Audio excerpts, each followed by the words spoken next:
Donc à Pérouges, j'ai repris à la retraite de mes parents la boulangerie familiale qu'ils avaient créée il y a environ une bonne cinquantaine d'années. Et donc nous travaillons exclusivement en farine biologique depuis 1976-74 je crois. Donc ça fait un bon moment. Et puis là, j'ai hérité du four à bois de mon père que j'utilise donc tous les jours pour faire le pain, enfin presque tous les jours. Et donc là, c'est le pain blanc, c'est pour certains restaurants, certains clients. Donc on fait, ça c'est des pains de 1 kg pour les restaurants. Et à côté de ça, on a une spécialité qui est la galette de Pérouges, qui est une pâte briochée avec du beurre, un petit peu de citron, du sucre. Alors, pendant le premier confinement, oui, j'étais ouvert, puisqu'on sortait de l'hiver, c'était le printemps, et on allait vers du chaud, on allait vers du beau.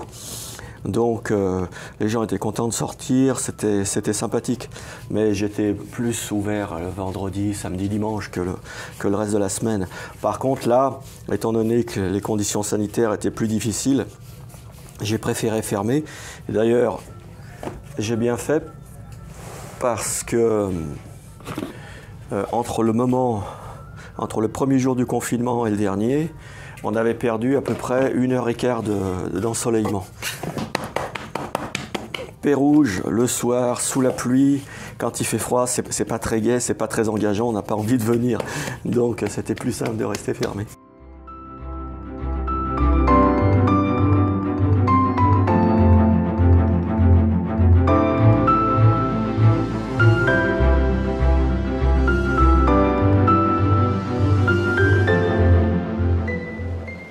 Pérouges a beaucoup de personnes âgées, donc ils viennent chercher le pain, ils ne sont pas obligés de se déplacer.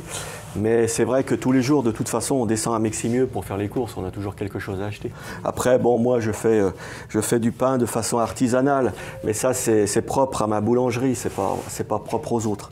Mais c'est surtout la galette, parce qu'on la retrouve aussi en Bresse, hein, ils la font un peu plus épaisse, elle est un petit peu différente. Mais c'est vrai que la galette est une spécialité qu'on retrouve sous différents noms dans différentes régions. Puisqu'à l'époque, ils ne gaspillaient pas, ils utilisaient les restes de pâtes et ils amélioraient avec ce qu'ils avaient. Donc en général, dans les fermes, c'était la crème, les œufs, le beurre. Donc ça a donné lieu à cette pâtisserie campagnarde qui s'est retrouvée après un peu partout. Dans le Nord, ils appellent ça la tarte au chuc. En Franche-Comté, ils appellent ça la tarte à la gomme. C'est un dérivé, hein, c'est pas la même chose, parce que nous, elle a été codifiée dans les années 1910.